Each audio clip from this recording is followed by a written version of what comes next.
Tá fechado. Perfeito, mas antes, né, de eu fazer o agradecimento a todos, só fazer algumas considerações.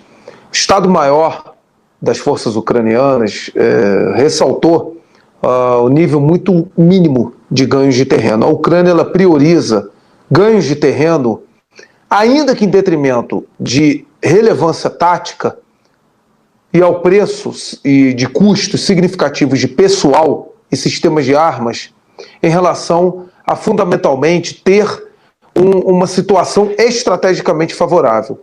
E eu digo no âmbito, fundamentalmente, da sua estratégia de resistência, porque o jeito de guerrear até o último ucraniano é fundamentalmente uma estratégia de resistência contínua. Então, o professor Ricardo tem razão.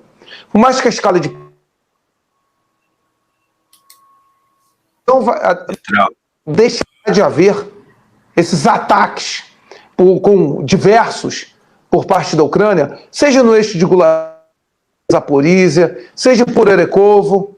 Aí depois vão tentar novamente pelos flancos de Bakhmut, tentaram pelo eixo de Gorvilovka. Aí ali é complicado qualquer tipo de ataque, porque ali estão estrincheirados os grupamentos de formações das antigas milícias separatistas de Donbass, que foram formalmente incorporadas ao Ministério da Defesa, que eles têm muita experiência em combate urbano, avançar ali é complicado. É o pessoal do batalhão Esparta, do batalhão Somália, é um pessoal complicado em relação a você promover ataques, né, e conseguir avançar em combate urbano, porque eles são muito experientes e conhecem muito a natureza do terreno. Então não vai parar também as incursões por DRGs, unidade de reconhecimento e sabotagem, para tentar tumultuar as linhas, as linhas de retaguarda russas. Então é uma situação de um conflito intrinsecamente prolongado. De modo que nós escrevemos um artigo, pediria que lessem no História Militar em Debate sobre cenários de possíveis fins do conflito da Ucrânia. Para poder entender, porque o que acontece? Diversas análises que nós buscamos, pesquisamos, de think tanks com credibilidade, porque nós aqui não pegamos think tanks que têm um viés completamente de acordo com o seu patrocinador, que não fazem análises críveis, que buscamos, né, fontes com credibilidade. Nesse artigo que nós fizemos, Possíveis Sinais de Fim do Conflito da OTAN, ele tem uma certa correlação com os resultados dessa ofensiva ucraniana. Em função, justamente, como o professor Ricardo falou, da vontade política por parte do Ocidente de dar continuidade à construção muito ampla de Exército 5.0, 6.0. Porque Prigozhin, ele falou uma coisa que é um componente muito decisivo no âmbito da continuidade de um esforço. Você ter recursos humanos para tal. Prigozhin ele fez uma análise muito do Prigozhin,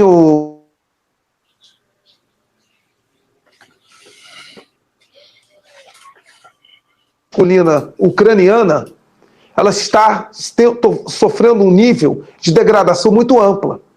Ou são refugiados, ou fugiram, né, ou estão controlados pela Rússia, ou, no caso, estão tendo uma escala de morte de feridos muito amplo.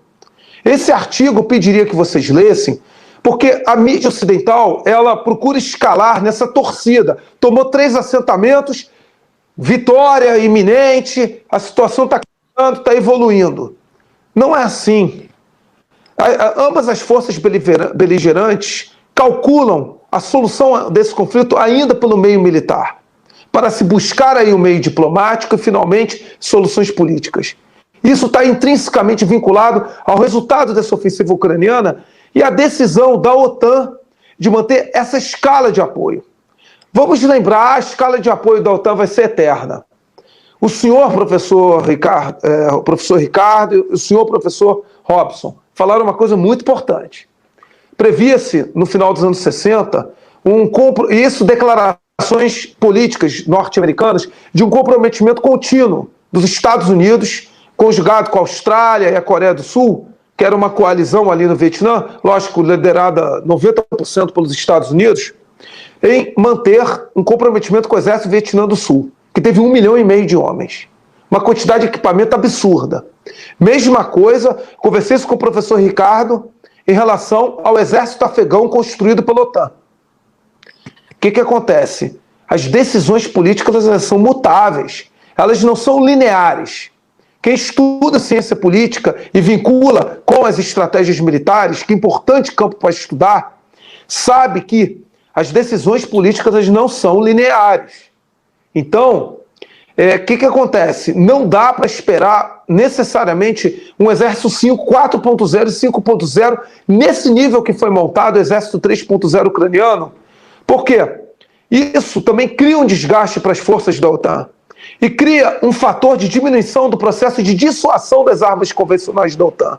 Porque cada Leopard desse destruído, capturado, um Bradley capturado, cada análise por parte das forças russas dessas táticas da OTAN leva a uma curva de aprendizagem muito significativa, que leva a um processo de modernização de uma sociedade que não adianta a gente aqui discutir se a Rússia ficar no impasse estratégico, o regime vai colapsar, o regime vai endurecer.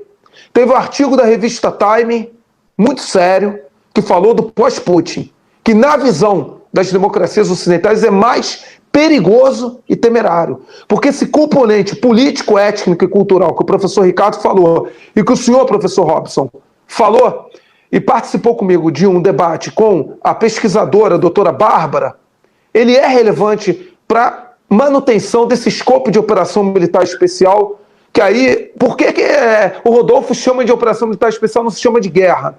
Isso é um conceito jurídico que a Rússia adotou. Operação militar especial. Ela nem deflagrou e modificou o conceito como operação antiterrorista, que teria outras implicações no emprego de força. Então, o que acontece? Esse conceito de operação militar especial ele é limitador em relação a certas manobras estratégicas. Não estou dizendo que a Rússia é boazinha, não é. É que o professor Ricardo e o senhor professor Robson falou categoricamente várias lives, eu também falei. O componente étnico, político, histórico ainda fala bastante em relação à Rússia, por exemplo, não aniquilar Kharkiv, que foi uma das capitais da Rússia czarista. Kiev, onde foi o Principado de Rus, Kiev, onde emergiu a Rússia. E, como a professora Bárbara falou na nossa live, os avós da professora Bárbara estão enterrados em Lviv. Todo mundo na Rússia tem parente na Ucrânia. Esse componente étnico é decisivo para explicar o prolongamento desse conflito e certas nuances muito difíceis. E que tem que ser também colocado nessa variável. A professora Bárbara fez uma revelação para nós. O batalhão Azov, ultranacionalista, todo mundo fala russo. Então, são detalhes que precisam estar vinculados a esse detalhe para se analisar os possíveis cenários do conflito. Porque passa por essas nuances todas. Não é só o teatro de operações. Mas, do ponto de vista militar, o resultado dessa ofensiva vai levar, possivelmente, a uma mudança de decisão política da OTAN. Ou uma continuidade ainda maior, empolgada por um eventual êxito tático ou êxito estratégico, ou simplesmente fazer aquele processo que aconteceu na Guerra do Vietnã. A vietminização do conflito. Aí a OTAN vai adotar a ucranização do conflito.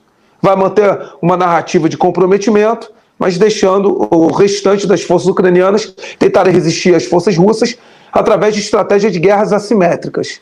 Como é o famoso efeito Pôncio Pilatos, Rodolfo.